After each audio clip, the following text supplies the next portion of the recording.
دنیا میں اللہ نے جس کو پیدا کیا ہے اسے مرنا ضرور ہے، اور جو وقت مقرر ہے اسی وقت پر موت آئے گی.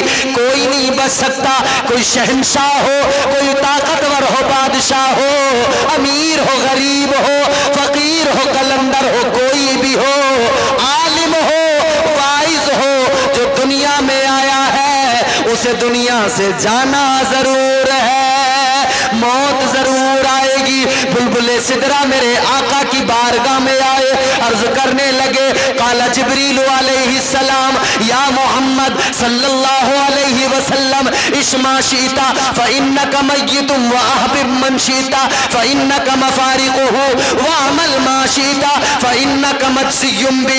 عرض کرنے لگے یا رسول اللہ اپنی امت سے فرما دیجئے، اللہ نے زندگی دی ہے، اللہ نے سانسیں عطا کی ہے، جب تک دنیا میں رہے چاہے جیسے زندگی گزار لیں، لیکن اتنا یاد رکھیں ایک دن مرنا ضرور ہے،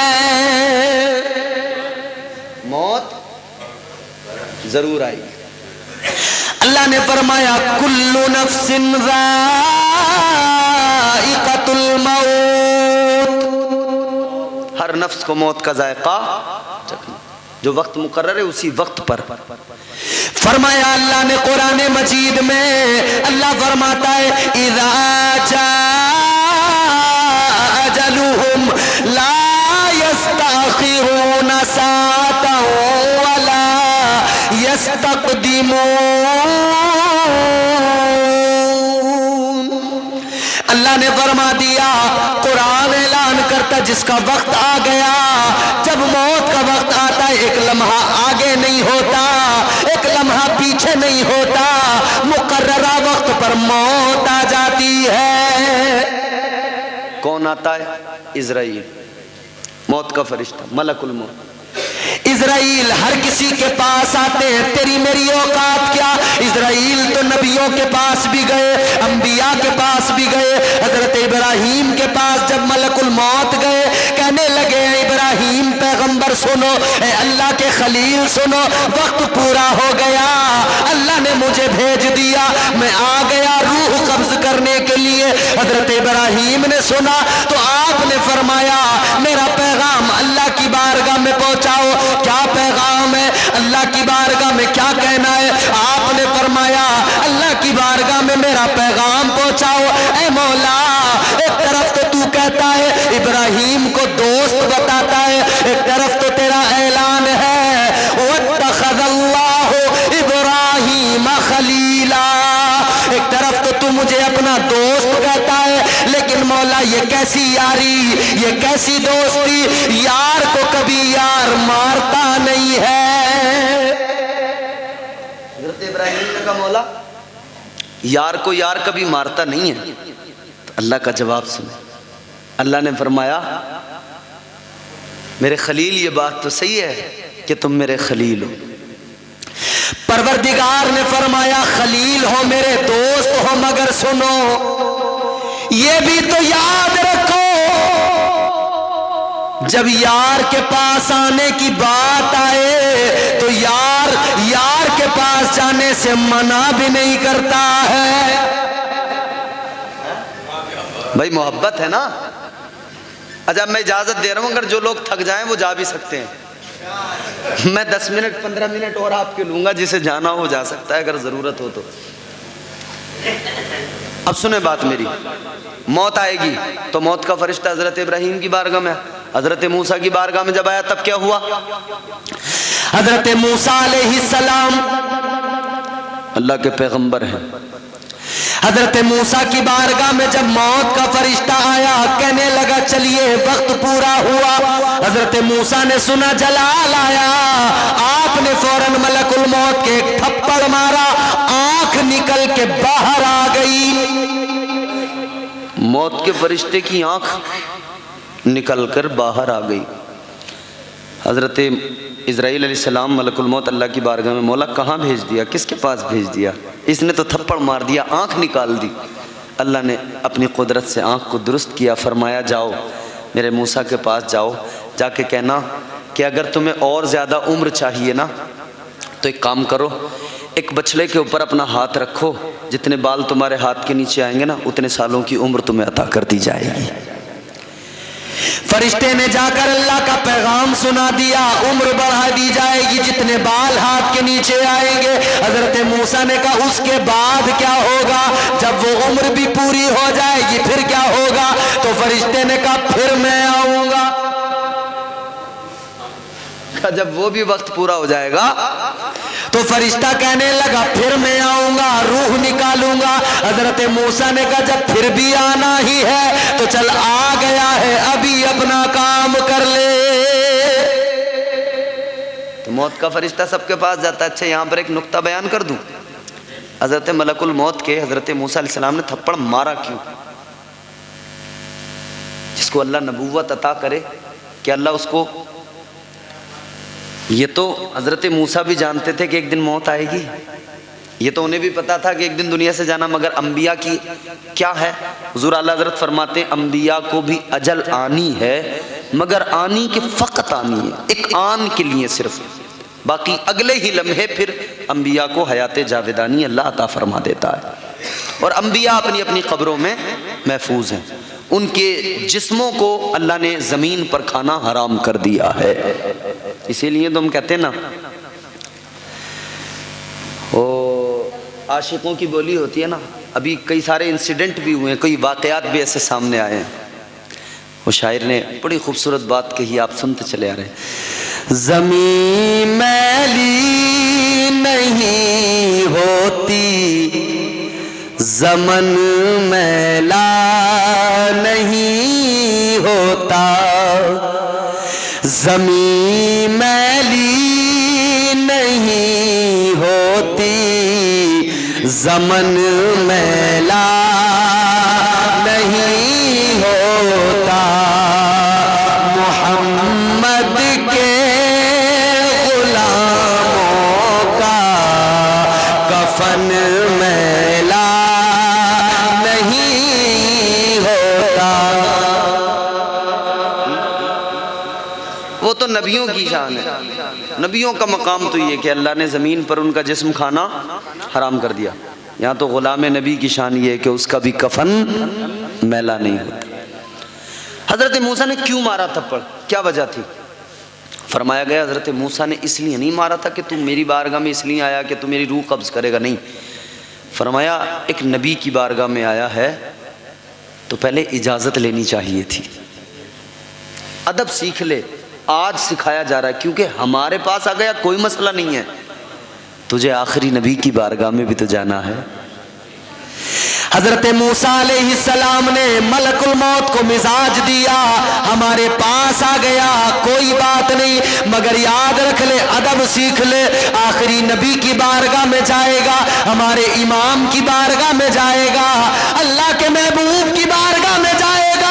جب ان کی بارگاہ میں جانا تو ایسے نہ جانا، ادب کے ساتھ جانا، پہلے جا کر اجازت لینا، پھر آقا کی بارگاہ میں جانا۔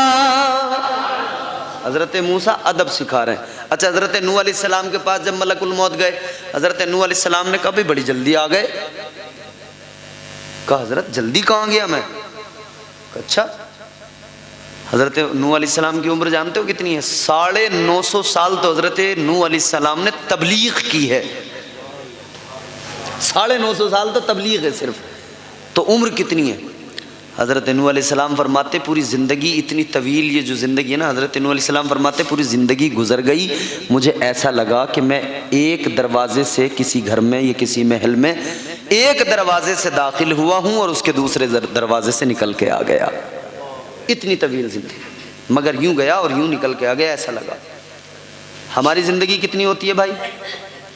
50 سال، 60 سال، 70 سال، 80 سال، مشکل سے 90 بڑی مشکل سے 90 اتنی ہے نا، اتنی ساری زندگی۔ اور ہماری زندگی میں دیکھو تم کتنے ڈرامے ہیں نا، کتنے تماشے ہیں ہماری زندگی میں۔ میرے بھائی زندگی سلیقے سے گزارو، بڑے قرینے سے۔ کیسے؟ وہ کسی نے بڑی پیاری بات کہی، عقیل بھائی، زندگی اتنے سلیقے سے گزاری جائے، زندگی اتنے سلیقے سے گزاری جائے، جیسے چادر کوئی کانٹوں سے اتاری جائے. ایسے زندگی گزارو قرینے کے ساتھ، قاعدے کے ساتھ. حضرت نوح کی بارگاہ میں بھی فرشتہ ہے. اچھا، حضرت نوح کی بارگاہ میں ایک عورت آئی اور اس عورت نے آ کر کہا کہ اے نوح علیہ السلام میرے لیے ذرا دعا کرو. آپ نے فرمایا کیا دعا؟ وہ خاتون، وہ بوڑھی عورت حضرت نوح علیہ السلام کی بارگاہ میں کہنے لگی اے پیغمبر خدا ذرا دعا کر دو.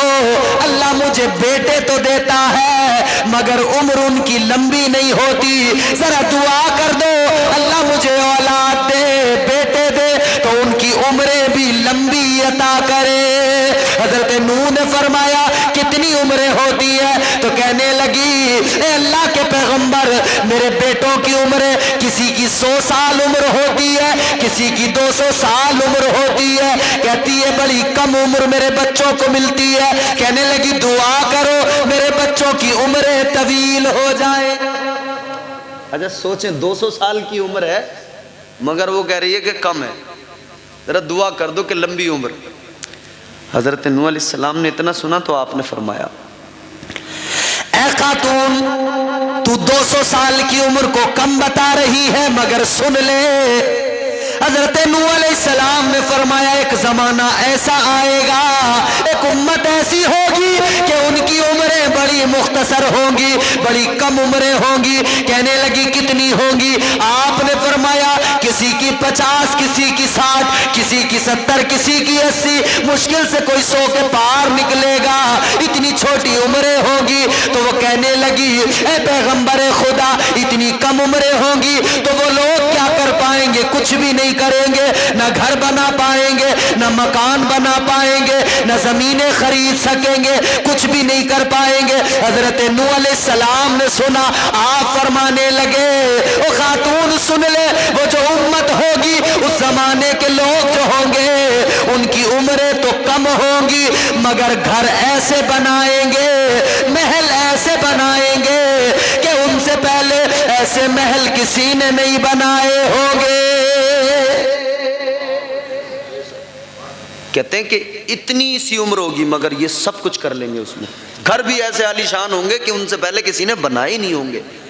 اس عورت نے اتنا سنا تو تعجب کرنے لگی، حیران ہو گئی. کہنے لگی ہے پیغمبر خدا بڑی عجیب بات ہے، چھوٹی سی زندگی کو گھر بنانے میں گزار دیں گے، چھوٹی سی زندگی کو زمینیں خریدنے میں لگا دیں گے، چھوٹی سی زندگی کو مکان بنانے میں، پلاٹ خریدنے میں لگا دیں گے.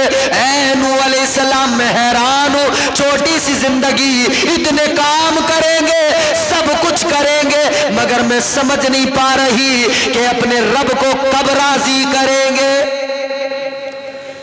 جب مکان بنانے میں لگائیں گے، پلاٹنگ میں لگائیں گے، زمینوں میں لگائیں گے، بلڈنگوں میں لگائیں گے، دنیا داری میں اتنی سی عمر ہوگی چھوٹی سی، اسی میں لگا دیں گے. تو کہتی ہے میں سوچ رہی ہوں وہ اپنے رب کو کب راضی کریں گے.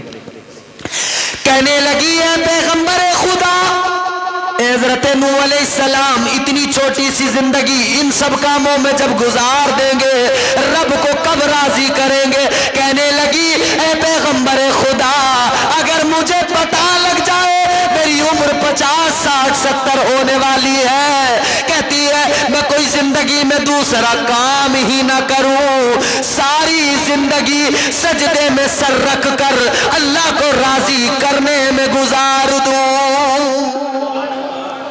مگر ہماری ساری زندگی دنیا داری میں ہے، دنیا داری. بہرحال مرنا ہے، دنیا سے جانا ہے، موت کا فرشتہ آتا ہے لے جاتا ہے. پھر دنیا سے جاتے قبر میں پہنچے، وہ بھی ایک منزل ہے. اور جانتے ہو قبر کیا ہے؟ قبر جانتے ہو کیا ہے؟ میرے تمہارے نبی نے فرمایا، تاجدار مدینہ نے فرمایا، والی کونین نے فرمایا قبر اس جگہ کا نام ہے جو صرف اچھا انسانی چاہے جتنی زمینیں خرید لے، جو کر لے، مگر آخرکار کہاں؟ وہی 2 گز زمین میں. بس وہی نا آخری ٹھکانہ. یہاں تمام 100 بیگھے 200 بیگھے خرید لی مگر کہاں پہنچا؟ 2 گز. میرے آقا نے فرمایا قبر وہ جگہ ہے نیک جائے، مومن جائے، پرہیزگار جائے یا پھر کوئی گناہگار جائے، قبر میں جو بھی گیا قبر کسی کو نہیں چھوڑتی ہے، قبر سب کو دباتی ہے. نیک کو بھی دباتی ہے, گنہگار کو بھی دباتی ہے. سنو آقا کا فرمان ہے, دل پہ ہاتھ رکھ کے سننا. میرے آقا نے فرمایا قبر سب کو دبایا کرتی ہے, نیک کو پرہیزگار کو بھی دباتی ہے, گنہگار کو بھی دباتی ہے. آقا فرماتے ہیں جب گنہگار قبر میں جاتا ہے, جب گنہگار کی قبر کے اندر پہنچتا ہے, اس کی قبر اس کو ایسے دباتی ہے, ایسے دباتی ہے. آقا نے ہاتھ کے اشارے سے یوں فرمایا, ادھر کی پسلیاں ادھر والی پسلیوں کے اندر گھس جاتی ہے, ادھر کی پسلیاں ادھر ہو جاتی ہے, یوں ٹوٹنے لگتی ہیں پسلیاں, ہڈیاں چٹکنے لگتی ہیں, آوازیں نکلتی ہیں. انسان نہیں سن سکتے, باقی ہر مخلوق سنا کرتی ہے. اس آواز کو تمام مخلوقات سنتی ہے, مگر انسان کو نہیں سنائی دیتی. اللہ کے نبی نے فرمایا یوں پسلیاں ایک دوسرے میں گھس جاتی ہے, وہ بڑی تکلیف کا عالم ہے. اللہ اکبر. میرے آقا نے فرمایا جب قبر گنہگار کو دباتی ہے تو یہ حال ہوتا ہے, ایسے دباتی ہے قبر. مگر اس کے برعکس اب دوسرا منظر, تصویر کا دوسرا رخ, سکے کا دوسرا پہلو دیکھیں. تاجدار مدینہ نے فرمایا, والی کونین نے فرمایا جب قبر میں کوئی نیک جاتا ہے, جب قبر میں کوئی پرہیزگار جاتا ہے, متقی جاتا ہے, میرے آقا نے فرمایا جب قبر میں نیک گیا قبر اسے بھی دباتی ہے, مگر انداز کیا ہوتا ہے. میرے آقا نے فرمایا قبر نیک انسان کو ایسے دباتی ہے جیسے ماں اپنے بچے کو آغوش میں لے کر ممتا کے ساتھ, پیار کے ساتھ میں دبایا کرتی ہے. نیک انسان کو قبر ایسے دباتی. تو بھائی قبر میں جاؤ تو اس طرح سے جاؤ کہ قبر دبائے نا تو ایسے دبائے کہ جیسے ماں اپنے بچے کو سینے سے لگا کے دباتی ہے. اور پھر جو دنیا سے چلے گئے ان کے لیے دعائے مغفرت, ایصال ثواب کرتے رہو, کیونکہ انہیں کچھ نہیں, تمہارا سب کچھ یہی ہے, تمہارے پاس ہی ہے. انہیں کیا دو گے تم؟ صرف اور صرف ایصال ثواب, اور کچھ نہیں. کیا دو گے؟ ایصال ثواب. میرے آقا نے فرمایا جو قبروں میں چلے گئے وہ انتظار کیا کرتے ہیں. کیسا انتظار؟ آقا نے فرمایا مل میت فی القبر الا کالغریق المتغوث ينتظر دعوة تلحقه من اب او اخ او ام او صدیق او کما قال. تاجدار مدینہ نے فرمایا جب تم کسی اپنے کو قبر میں ڈال کے آتے ہو, مٹی کے نیچے دبا کے آتے ہو, آقا نے فرمایا اس کی حالت ایسی ہوتی ہے جیسے کوئی پانی میں ڈوبنے والا, جیسے کوئی دریا میں ڈوبنے والا جب پانی میں ڈوبتا ہے اپنی مدد کے لیے لوگوں کو بلاتا ہے, پکارتا ہے آؤ مجھے بچاؤ.